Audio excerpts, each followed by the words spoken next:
Best health packages up to 80% discount. Tirumala Diagnostics. నమస్తే, welcome to Suman TV. ప్రస్తుతం మనతో పాటు ఉన్నారు ప్రముఖ జ్యోతిష్యులు, అలానే కాశీలో శ్రీ కామాక్షి నిత్య అన్నదాన ఆశ్రమ నిర్వాహకులు బ్రహ్మశ్రీ శ్రీ నందిబొట్ల శ్రీహరి శర్మ గారు. నమస్తే గురువు గారు. వాగర్థావివ సంపృక్తౌ వాగర్థ ప్రతిపత్తయే జగతః పితరౌ వందే పార్వతీ పరమేశ్వరౌ. అన్నపూర్ణే సదాపూర్ణే శంకరః ప్రాణవల్లభే జ్ఞానవైరాగ్య సిద్ధ్యర్థం భిక్షాం దేహీ చ పార్వతి. మాతా చ పార్వతీదేవి పితాదేవో మహేశ్వరః బాంధవా శివభక్తాశ్చ స్వదేశో భువనత్రయం. సదాశివసమారంభాం శంకరాచార్యమధ్యమాం అస్మదాచార్యపర్యంతం వందే గురుపరంపరాం. ఆదిత్యాయ చ సోమాయ మంగళాయ బుధాయ చ గురుశుక్రశనిభ్యశ్చ రాహవే కేతవే నమః. శృంగేరి జగద్గురుపీఠాధిపతులు శ్రీ శ్రీ శ్రీ భారతీ తీర్థ మహాస్వాముల వారికి, శ్రీ శ్రీ శ్రీ విధుశేఖర భారతీ తీర్థ మహాస్వాముల వారికి, కంచి కామకోటి పీఠాధిపతులు శ్రీ శ్రీ శ్రీ విజేంద్ర సరస్వతి మహాస్వాముల వారికి ప్రణామములు తెలియచేసుకుంటూ కార్యక్రమాన్ని ప్రారంభిద్దాం. గురువుగారు, మన పెద్దలు చెబుతూ ఉంటారు, నరదిష్టికి నల్లరాయి కూడా ఇట్టే పగిలిపోతుంది అని. అంటే అంత పవర్ ఉంటుంది అని. ముఖ్యంగా చూడండి, ఇంట్లో పిల్లల్ని కూడా మనం పెంచేటప్పుడు ఒక నల్లటి దిష్టి చొక్క పెడుతూ ఉంటారు. ఎందుకంటే నరదిష్టికి అంత పవర్ ఉంటుంది కాబట్టి.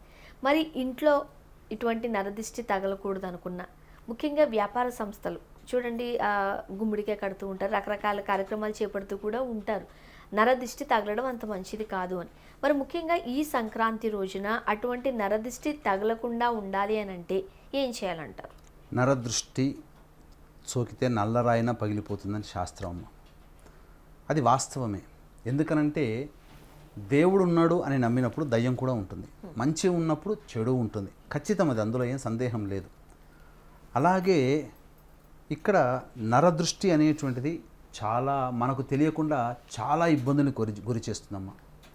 ఎంతటి గురి చేస్తుందనంటే, ఒక స్త్రీమూర్తి, మహిళామూర్తి చక్కగా అలంకరించుకుంటే నరదృష్టి సాకుతుంది. వెంబడే ఇంటికి వచ్చిన తర్వాత ఆవలింతలు, ఇంకా అన్నం తినలేకపోవడాలు, అలాగే తలకాయ తిరగడాలు, ఇవన్నీ కనుగుతుంటాయి. కొంతమందికి జ్వరం కూడా వస్తుందమ్మా. నరదృష్టి వల్ల చాలా వస్తాయి. మనం హాస్పిటల్కి వెళ్ళినా తగ్గదు. ఇది మాత్రం వాస్తవం, అస్సలు తగ్గదు. మీరు ఎంతెందుకు, నేను స్వయానా నేను అనుభవించాను. అంటే మా అబ్బాయి నరదృష్టి సోకింది. వాడికి హాస్పిటల్ చుట్టూ పోతే ఏ దానికి చూసినా ఏం లేదండి, నార్మల్ ఉంది అని చెప్తున్నారు. కానీ ఎంత కడుపు నొప్పితో బాధపడుతున్నాడు. అసలు మంత్రం యంత్రం వేసిన తర్వాత, చక్కగా తాయెత్తు కట్టిన తర్వాత ఎక్కడి నుంచి పోయిందమ్మా. ఇక అసలు చక్కగా లేచి ఆడుకోవడం మొదలుపెట్టాడు 2 రోజుల్లో. ఈ 2 రోజుల వరకు అంటే మానవ ప్రయత్నం మనం చేస్తాం. ఎంత మనకు శాస్త్రం మనకు కొంత తెలిసి ఉన్నప్పటికీ కూడా మనం ఏంటనంటే విజ్ఞాతతో మనం ప్రవర్తిస్తాం. ఇది ఏదో అనారోగ్యం, ఏదో అనారోగ్యం వచ్చింది, డాక్టర్ చూద్దామని 2-3 సార్లు మేము 2-3 రోజులు కష్టపడ్డాం. కానీ డాక్టర్లు ఏం లేవంటారు, ఎన్ని రిపోర్ట్ చేసినా లేవంటారు, ఎంత పెద్ద మందులు వాడినా కడుపు నొప్పి తగ్గదంటారు, మోషన్ ప్రాబ్లం అంటారు, ఏమీ లేదు. కానీ చక్కగా దేవతారాధన చేసి ఒక తాయెత్తులా కట్టామమ్మా, అంతే, దిష్టిపోయింది. ఏదో గాలి సోకిందని అంటారు. కాబట్టి వీక్షించేటువంటి సుమన్ టీవీ ప్రేక్షకులతో సహా మహాతల్లులు, మహిళామణులకందరికీ కూడా చేతులెత్తి నమస్కారం చేస్తున్నాను. నరదృష్టి సోకితే ఏదైనా కానీ మనం ఇబ్బంది పడతాము. గొప్పగా పిల్లలు చదువుకుంటున్నారు, అబ్బా వీళ్ళ పిల్లలు గొప్పవాళ్ళు చదువుతున్నారు అన్నా కానీ ఆ నరదృష్టి సోకితే వాళ్ళ చదువు అడ్డుకడిపోతుంది. వ్యాపారం చేస్తుంటారు, ఆ వ్యాపారానికి నరదృష్టి సోకితే వ్యాపారం అప్పటి వరకు 3 పువ్వులు 6 కాయలుగా నడిచినటువంటిది ఎండుగా అయిపోతుంది. అసలు రావడమే మానేసిపోతారు. అంటే వ్యాపార స్థలంలో కావచ్చు, గృహంలో కావచ్చు, అంతకన్నా ఇంకా ఏదండి, ఏమీ లేదండి. అన్యోన్యంగా భార్య పిల్లలతో అన్యోన్యంగా నవ్వుతూ మాట్లాడుతున్నా ఎదుటివాడు చూసి వీళ్ళకి ఉన్న ఆనందం నాకు లేదేమిట్రా అని చెప్పి అనుకున్నా నరదృష్టి సోకుతుంది. వీళ్ళు ఇంత ఆనందంగా ఉన్నారేంట్రా, వీళ్ళు ఏం పెట్టి పుట్టారా అని చెప్పి బాధపడుతూ ఉంటుంటారు. కాబట్టి ఇటువంటి వాళ్లకు ఖచ్చితంగా కొన్ని పర్వదినాలలో కొంత బలం ఉంటుందమ్మా. కాబట్టి ఆ బలం ఉన్నటువంటి రోజుల్లోనే కనుక ఇప్పుడు నేను చెప్పబోయేటువంటి నరదృష్టి నివారణకి సంబంధించినటువంటి పరిహారాన్ని కనుక మీరు పాటించినట్లయితే తప్పకుండా మీ గృహానికి పట్టినటువంటి పీడ, మీ వ్యాపార స్థలం, ఏ వ్యాపారమైనా కావచ్చు, చిన్న వ్యాపారం నుంచి పెద్ద వ్యాపారం, ఏ వ్యాపారమైనప్పటికీ కూడా సంక్రాంతి పర్వదినం రోజున ఈ చెప్పబడేటువంటి సమయంలో మీరు కనుక ఈ పరిహారాన్ని పాటించినట్లయితే తప్పకుండా మీకు నరదృష్టి తొలగిపోతుంది. గృహంలో నకారాత్మక శక్తి అని అంటారు. ఎందుకనంటే మనమేమీ అద్భుతమైనటువంటి ద్వాపరయుగంలోనో త్రేతాయుగంలోనో సత్యయుగంలోనో లేమండి, కలియుగంలో ఉన్నాం. మంచితో పాటు మంచి కంటే చెడు ఎక్కువగా ఉన్నటువంటిది. కాబట్టి పూర్వకాలంలో ఏంటంటే ఒక ఇళ్ళులన్నీ ఒక చోట ఉండేటివి, కాబట్టి పొలిమేరలు ఉండేటివి. కాబట్టి ఎవరు ఆ పొలిమేరలు అంత దూరంగా వెళ్ళేవాళ్ళు కాదు. ఇప్పుడు ఆ పొలిమేరలే హద్దులు పోయాయి, ప్రతి చోట కూడా కూడళ్ళు వచ్చేసేసాయి. కాబట్టి అర్ధరాత్రి పూట తమకున్న దోషం తొలిపోవడానికి దిష్టి తీసి వేస్తుంటారు, క్షుద్ర పూజలు చేస్తారు. మనకు తెలిసో తెలియకో మనం కావచ్చు, మన పిల్లలు కావచ్చు, ఎవరైనా తొక్కారా, ఏ దోషం పోవాలని ఆ దిష్టి తీశారో ఆ దోషంతో సహా శరీరానికి అంటుకుంటుంది. ఇక్కడికి వచ్చి బాధలు పడుతుంటుంటారు. కాబట్టి అత్యద్భుతమైనటువంటి ఉత్తరాయణ పుణ్యకాలం ప్రవేశం చేయగానే దేవతాశక్తి అండి, చెడు శక్తి కాదు, దేవతాశక్తి. ఉత్తరాయణ పుణ్యకాలం ప్రారంభం కాగానే నిండుగా ఉంటుంది. ఇప్పుడు మీకు పౌర్ణమి రోజు రాగానే చూడండి, చంద్రుడు ఎంత నిండుగా ఉంటాడు. రోజులు గడుస్తున్న కొద్దీ చంద్రుడు తగ్గిపోతాడా? అట్లాగే మనం ఒక ట్యాంకు నిండా నీళ్లు నింపుతాం, ఆ నీళ్ళు అయిపోతున్న కొద్దీ ట్యాంకు ఖాళీ అయిపోతుంది కదా. అట్లాగే ఉత్తరాయణ పుణ్యకాలం ప్రవేశమే మహాబలమైనటువంటి సమయం. ఆ బలమైన సమయాన్ని మనం గ్రాప్ చేసుకోవాలి, మనం పట్టుకోవాలి. ఉత్తరాయణం ఇంకా చాలా ఉంది కదా, 6 నెలలు ఉంది కదా అని అనుకుంటే, మంచి రోజులు ఇంకా ఉంటాయిలే, ఇది ఒక్కటి చేస్తే మర్చిపోతామా అని అనుకుంటే, ఎవ్వరు కూడా వీలైనటువంటి సమయంలో ఎవ్వరైనా చేయొచ్చు. మీరైనా చేయొచ్చు, భార్య అయినా చేయొచ్చు, పిల్లలైనా చేయొచ్చు, ఎవ్వరైనా చేయొచ్చు. సంక్రాంతి రోజున చెయ్యాలి, రాహుకాలంలో చెయ్యాలి. అయితే దీనికంటే ముందుగా కొన్ని వస్తువులు మీరు ముందుగా కొన్ని తెచ్చుకోవాలి. ఏ వస్తువులు తెచ్చుకోవాలి? చక్కటి నునుపైనటువంటి ఎటువంటి ఆకారం చక్కగా ఉన్నటువంటి బూడిద గుమ్మడికాయని తెచ్చుకోండి. తెచ్చుకున్న తర్వాత పటిక తెచ్చుకోవాలి. తెలుసు కదమ్మా, మనం పటిక బెల్లమేమో తినే పటిక, కానీ అదేమో పటిక తినంది కాదు. పటిక తెచ్చుకోవాలి.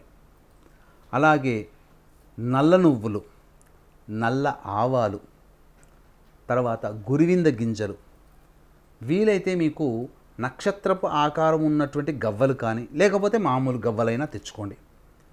ఇక తరువాత నిమ్మకాయ, మిరియాలు, తర్వాత ఈ సంబంధించినటువంటి గురివింద గింజలు చెప్పాం కదమ్మా, ఇవన్నీ వస్తువులన్నీ కూడాను తెచ్చిపెట్టుకోవాలి.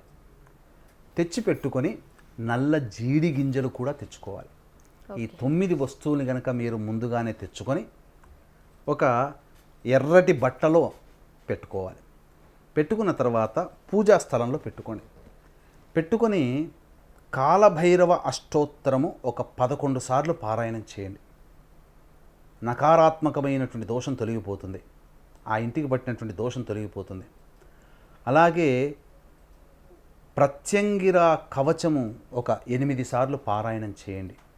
ధూమవతి కవచము కూడా 8 సార్లు పారాయణం చేయండి.